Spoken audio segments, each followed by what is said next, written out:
नमस्कार, ये आकाशवाणी पटना है। अब आप अभिषेक दास से प्रादेशिक समाचार सुनिए। पहले मुख्य समाचार। केंद्र सरकार ने विकसित भारत जी रामजी अधिनियम की जानकारी आम लोगों को उपलब्ध कराने के लिए बिहार सहित सभी राज्यों को हर एक पंचायत में विशेष ग्राम सभा आयोजित करने का निर्देश दिया। पटना उच्च न्यायालय ने शराबबंदी कानून के तहत जब्त वाहनों की नीलामी में अनियमितता की जांच का जिम्मा आर्थिक अपराध इकाई को सौंपा। राज्य सरकार ने भूमि विवाद से जुड़े लंबित मामलों के निष्पादन में तेजी लाने के लिए राजस्व और भूमि सुधार विभाग के सभी अधिकारियों और कर्मियों की छुट्टी 31 दिसंबर तक रद्द की। और मौसम विभाग का पूर्वानुमान अगले 5 दिनों तक कड़ाके की ठंड और घने कोहरे से राहत के आसार नहीं। अब समाचार विस्तार से।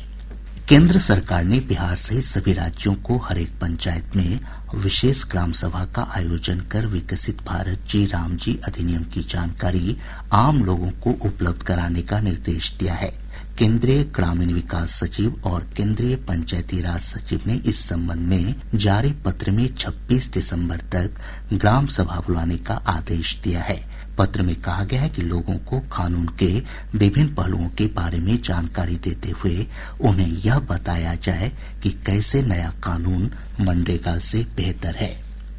केंद्रीय कृषि मंत्री शिवराज सिंह चौहान ने विकसित भारत जी रामजी अधिनियम को किसानों तथा श्रमिकों के कल्याण के लिए उठाया गया ऐतिहासिक कदम बताया है। राष्ट्रीय किसान दिवस के अवसर पर देशभर के किसानों के साथ वर्चुअल संवाद में उन्होंने कहा कि इस अधिनियम में किसानों और श्रमिकों के कल्याण के लिए कई प्रावधान शामिल किए गए हैं। किसान भाइयों, हमने इस योजना में प्रावधान किया है 125 दिन रोजगार के साथ साथ जब 1,51,282 करोड़ रुपया का प्रावधान किया है तो मुझे आप बताओ गांव का विकास होना चाहिए कि नहीं। इससे इसको विकसित भारत इसलिए कहा है कि इस योजना में गांव की पंचायती प्लान बनाएगी गांव के विकास का। पटना उच्च न्यायालय ने शराबबंदी कानून के तहत जब्त वाहनों की नीलामी में बड़े पैमाने पर हुई अनियमितताओं को गंभीरता से लेते हुए जांच का जिम्मा आर्थिक अपराध इकाई EOU को सौंपा है। न्यायमूर्ति राजीव रंजन प्रसाद और न्यायमूर्ति सौरेंद्र पांडे की खंडपीठ ने मुजफ्फरपुर में 490 वाहनों की नीलामी को लेकर दायर याचिका पर सुनवाई करते हुए यह आदेश दिया।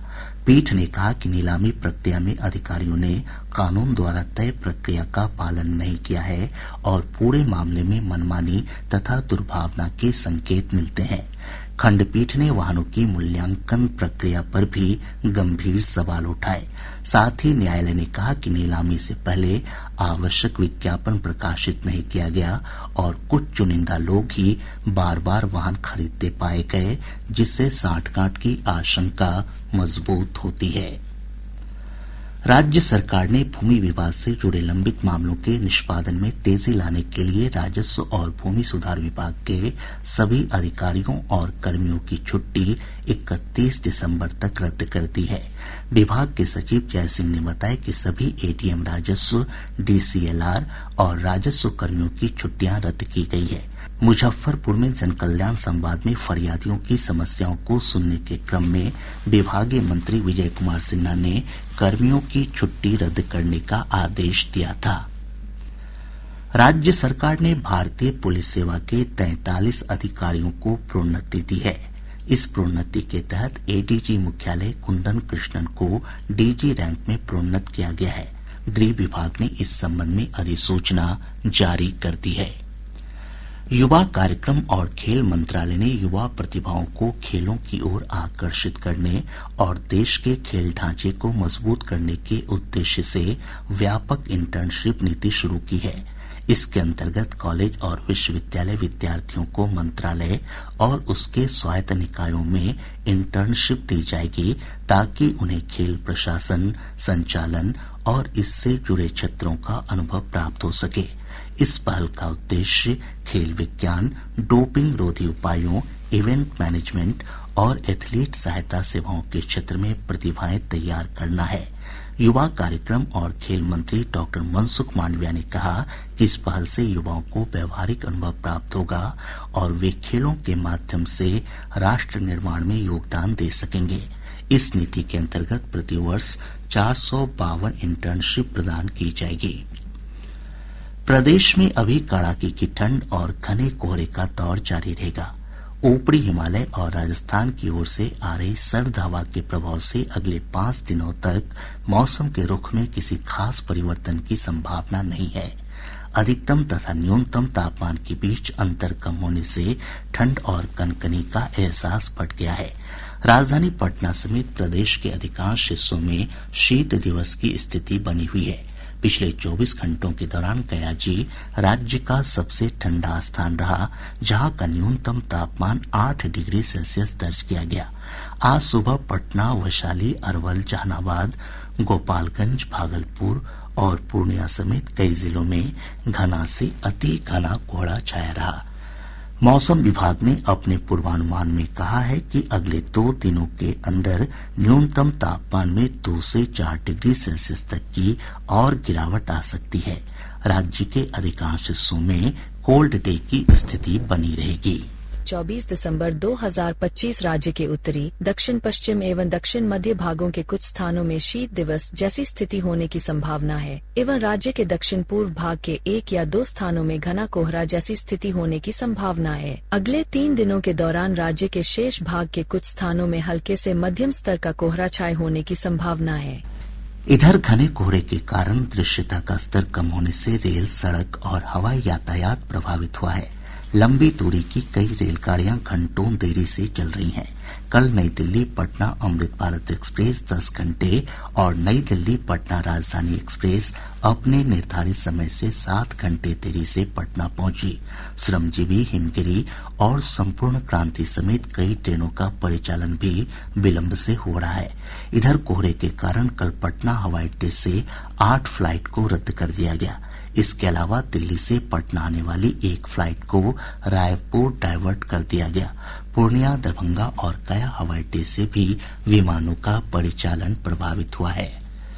कड़ाके की ठंड को देखते हुए पटना जिला प्रशासन ने 8वीं कक्षा तक सभी स्कूलों को 26 दिसंबर तक बंद रखने के आदेश दिए हैं। लखीसराय में 4 जनवरी तक 8वीं कक्षा तक सभी शैक्षणिक गतिविधियों को प्रतिबंधित कर दिया गया है।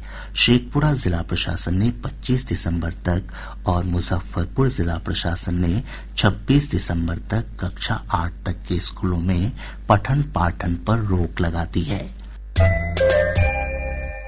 प्रादेशिक समाचार आप आकाशवाणी पटना से सुन रहे हैं। ताजा समाचारों के लिए आप हमारे x handle AIR News_ Patna पर जा सकते हैं।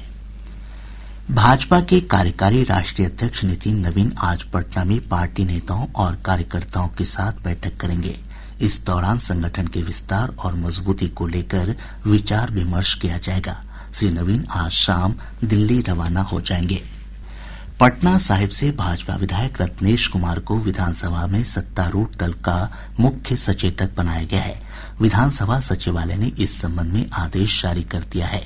आदेश में कहा गया है कि मुख्यमंत्री सचिवालय के द्वारा रत्नेश कुमार को सत्तारूढ़ दल का मुख्य सचेतक मनोनीत करने की सूचना दी गई थी, जिसे विधानसभा अध्यक्ष प्रेम कुमार ने मान्यता प्रदान की।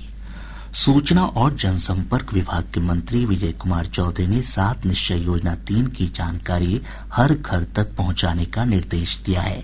विभागीय समीक्षा बैठक के दौरान श्री चौधरी ने अधिकारियों को इस योजना का प्रचार प्रसार प्रभावी ढंग से करने और गलत सूचना तथा अफवाहों का तुरंत खंडन करने का भी निर्देश दिया। मध्याह्न भोजन योजना के तहत अब विद्यालय सहकारी समितियों से हरी सब्जी खरीदेंगे। मध्याह्न भोजन निदेशक विनायक मिश्र ने बताया कि पटना, दरभंगा, सुपौल और सहरसा समेत 20 जिलों में हरी सब्जी की आपूर्ति सहकारी समितियां करेंगी। सिखों के 10वें और अंतिम गुरु गोविंद सिंह जी महाराज के 359वें प्रकाश पर्व की तैयारियां जोरों पर है। प्रकाश पर्व का मुख्य समारोह 27 दिसंबर को तख्त श्री हरि मंदिर साहिब पटना सिटी में आयोजित किया जाएगा। सिख संगतों की प्रभात फेरी आज तख्त साहिब से दानापुर हांडी साहिब गुरुद्वारा के लिए रवाना हुई। 11 दिनों तक चलने वाली प्रभात फेरी का कल समापन होगा। गोपालगंज के प्रसिद्ध थावे भवानी मंदिर से चोरी के मामले में पुलिस ने एक चोर को गिरफ्तार किया है। गिरफ्तार चोर उत्तर प्रदेश के गाजीपुर जिले के बेटावर कला गांव का रहने वाला है। पुलिस अधीक्षक अवधेश दीक्षित ने बताया कि अभी तक आभूषण की बरामदगी नहीं हो सकी है। मामले के अन्य आरोपियों की गिरफ्तारी के लिए छापेमारी की जा रही है। उसी क्रम में हम लोगों ने एक व्यक्ति पे फोकस किया जिसका नाम दीपक राय है। ये जमनिया थाना गाजीपुर का रहने वाला है और इसकी हम लोगों ने कल एटिपा पुल से गिरफ्तारी की है और इसने अपने अपराध को स्वीकार किया है। जो हमारा अनुसंधान हुआ है और इससे पूछताछ में अभी तक हम लोग 2 लोगों पे काम किए हैं और 2 लोगों की संलिप्तता पूर्णतः पाई गई है। इसमें दोनों लोग आइडेंटिफाई हो गए हैं। बिहार लोक सेवा आयोग ने सहायक शिक्षा विकास पदाधिकारी के लिए लिखित परीक्षा का कार्यक्रम जारी कर दिया है। परीक्षा 3 चरणों में आयोजित की जाएगी। पहले चरण में 10 और 11 जनवरी को, दूसरे चरण में 12 और 13 जनवरी को, जबकि तीसरे चरण की परीक्षा 15 और 16 जनवरी को होगी। यह परीक्षा 2 पालियों में आयोजित होगी। दानापुर की एक अदालत ने हत्या के एक मामले में 4 दोषियों को उम्र कैद की सजा सुनाई है। अदालत ने सभी पर 20-20 हजार रूपये का आर्थिक दंड भी लगाया है। वहीं पटना की एक अदालत ने हत्या के एक मामले में दोषी गोरख राय को उम्र कैद की सजा और 25,000 रूपये जुर्माने की सजा सुनाई है। दूसरी तरफ मुंगेर की विशेष उत्पाद अदालत ने शराब तस्करी के एक मामले में दोषी संतोष कुमार को 5 वर्ष कारावास की सजा के साथ 1 लाख रूपये अर्थदंड की सजा सुनाई। गया जिले के खीजरसराय थाना क्षेत्र के खैरा गांव में करंट लगने से 3 युवकों की मौत हो गई। प्रत्यक्षदर्शियों के अनुसार 11,000 किलोवाट का तार टूटकर गिरने से ये हादसा हुआ। बेतिया जीएमसीएच में जूनियर डॉक्टरों और जीविका दीदियों के बीच हुई हाथापाई की घटना में कॉलेज प्रशासन ने 4 छात्रों से माफीनामा बंद पत्र लेते हुए सभी को हॉस्टल खाली करने का निर्देश दिया है।